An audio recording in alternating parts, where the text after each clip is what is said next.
Hey YouTube, hey subscribers, thanks for tuning in. In this video, we're going to cover a phenomenon that occurs with narcissists that is fundamental to one of their hallmark traits, which is a complete and total lack of empathy. So we'll get into what empathy is a little bit later on in the video, but essentially that logic that fuels the narcissist is, if it isn't happening to me, it can't be happening to you. A variation of this is, if it didn't happen to me, it didn't happen to you. If it's never happened to me, it's never happened to you. If I've never seen it, it must not be true. If I've never heard of it before, it must not be true. If I don't know anyone that this has happened to or is happening to, then it can't be happening to you because I don't know anyone who this has happened to. And so forth and so on. There's quite a few different variations of this particular mindset, so much to the point where I actually had trouble naming this video because there's so many different ways that this behavior comes out. As we've covered before in other videos, narcissists tend to struggle with very narrow-minded thinking, very fixed, very set, narrow-minded thinking. They think they already know all that there is to know. They don't think that there's any new information to be learned and that they've already mastered all of the principles of the universe and therefore have no need to take in anything else. And what's fascinating about these people is that they actually have the ability to block out that new knowledge. Most of us learn sometimes by accident. Proof of this is maybe a song that you hate, but they play it so much on the radio that it gets stuck in your head. And you don't want it to be there, but it's there because you learned it on accident. Narcissists seem to have the ability to block out accidental learning, which I'm sure there's a more technical academic term for that. But the best one I can come up with is learning by accident, things that you just absorb. They seem to be able to block that out. And that's almost like a survival instinct that's missing because, you know, if we weren't modernized and we were still foraging and hunting and things like that, if you go a certain way and you discover there's a cliff that drops off right there, and let's say you fall down that cliff one good time but you survive it, you're not going to go that way anymore, or you'll be more strategic when you make that turn because you know that there's a cliff that drops off. Like, learning has a purpose. So the fact that they're able to prevent it in order to prevent any necessary changes they need to make in the way that they're approaching life, I just think that's amazing and really, really fascinating, this feature of them. But narcissists are very narrow-minded thinkers, and therefore it makes sense that they would hold this type of logic, that if something isn't happening to me, it can't be happening to you. This also goes with their classic description, which is that they see everyone as an extension of themselves. So basically, you're an extra arm on their body. So since you're on their body, if it's not happening to their body, it's not happening to you because you are them.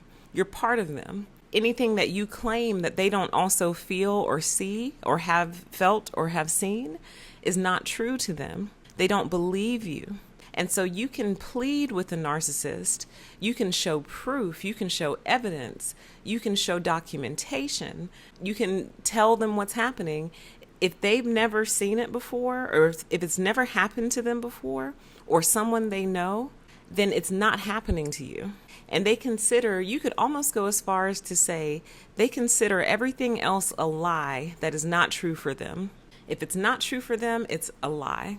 And that is highly problematic because a lot of narcissists are in positions of decision-making authority, and that doesn't necessarily mean at the super highest levels of government. This can appear anywhere that someone has the authority and the ability to influence someone else's life or to make a decision that will influence someone else's life. So if you're dealing with someone who has that type of power and authority in your life and they can't empathize with you, then they're going to make decisions regarding your life that are probably going to be detrimental because they don't believe anything that you say regarding your own life.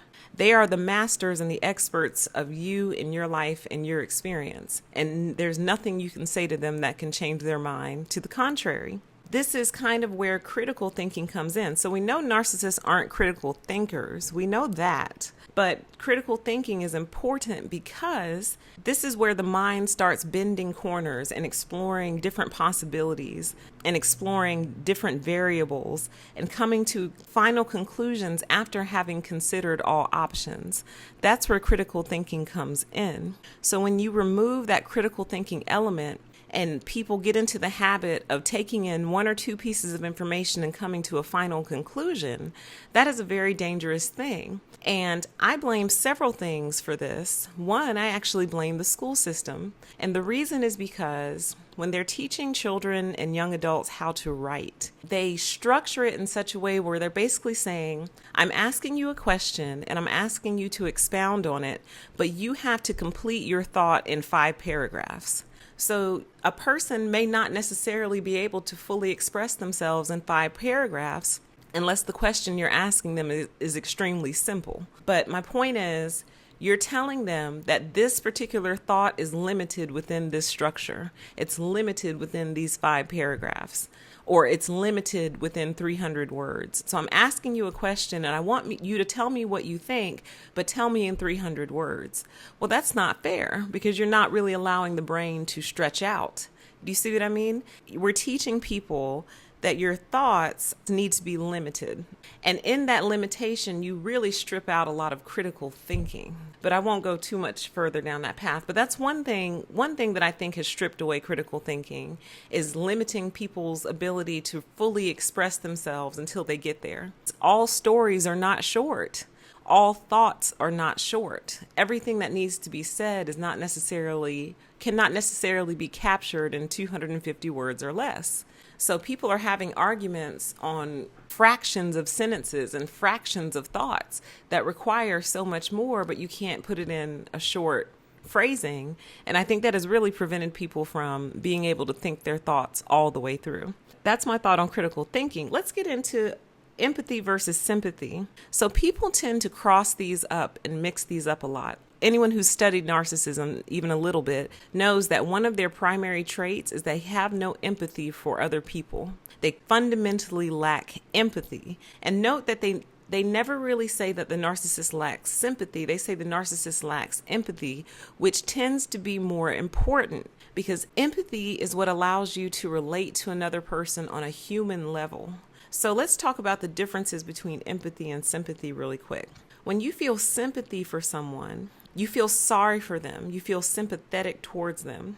So sympathy is the feeling itself. Empathy is the logic or understanding of how they feel.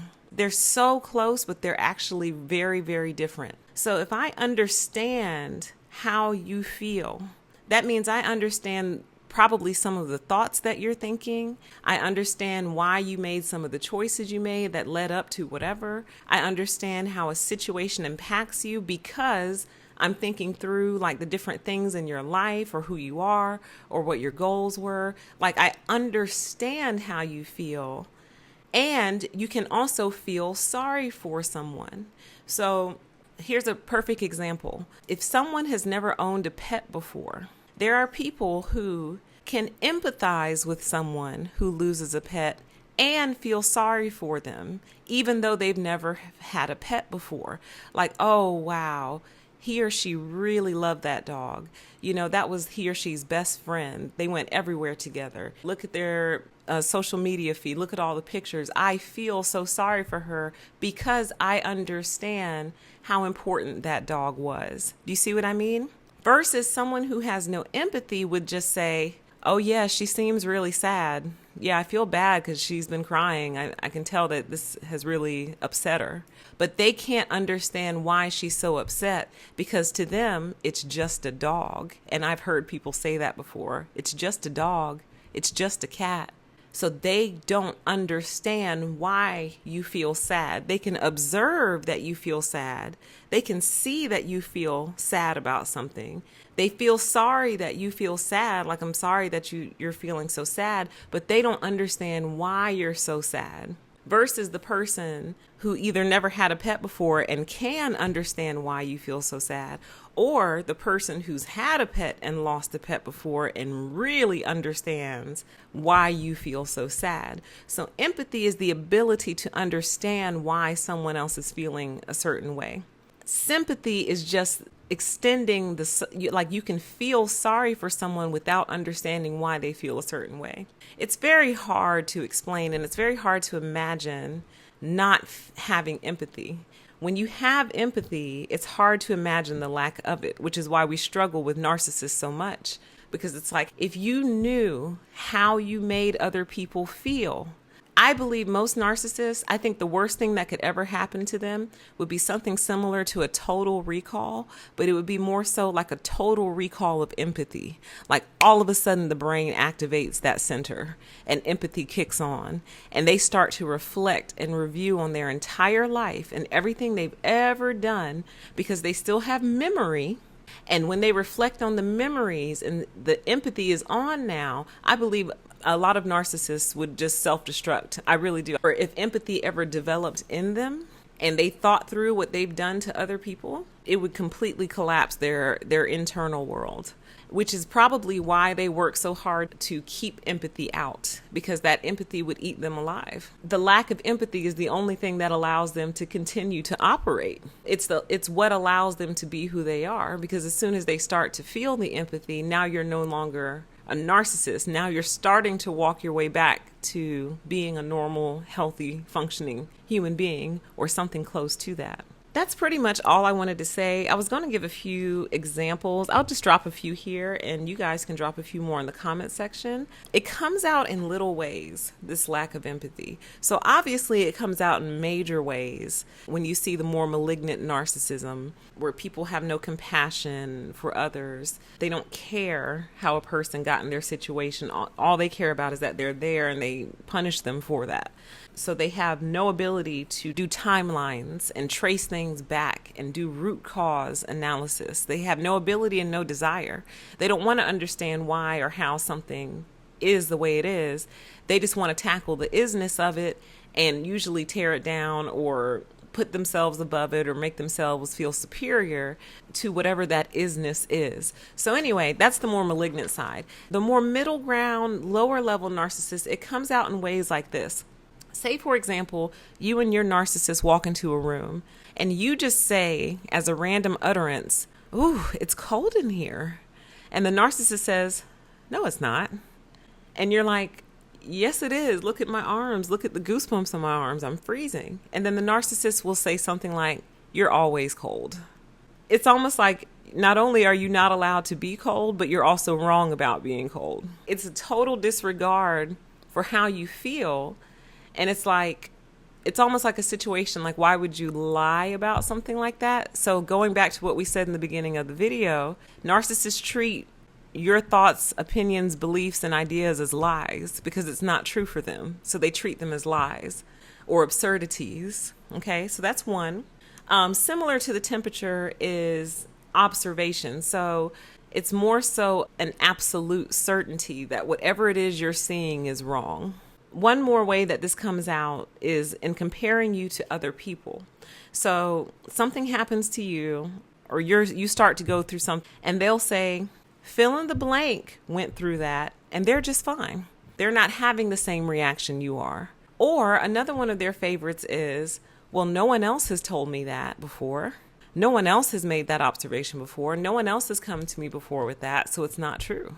And the truth of the matter is, you could be the first one to bring it to their attention. Whatever it is, you might be the first one who might have had the courage to actually bring it to their attention. But because no one else had the courage to bring it to their attention first, you are automatically dismissed and disqualified, and in their mind, kind of sort of a liar, because no one else has ever said this to them before. And let me be clear. Just because you're making an observation doesn't necessarily mean what you're saying to the narcissist is true. You could be wrong. Maybe no one has ever said it to them before because you are indeed wrong. But what we want to get at is the exploration. So instead of automatically dismissing whatever it is, no one else has said that to me before. The better thing, well, if they did the better thing, they wouldn't be narcissists. But a normal person who might be caught off guard by some information would say, well, what makes you say that? What's making you say that? Where are you getting that from? How did you come to that conclusion? And then the person has an opportunity to explain why they feel or see or said what they said, versus the narcissist who will automatically shut it down no matter what. No matter if it's true or false, it's shut down because it's new information to them. And because it's new, it's automatically deemed a lie. I hope you guys have been doing well. I hope you have safe travels. Those of you who are traveling next week for the holidays, take care. And as always, I grant you the permission to exist. Bye-bye.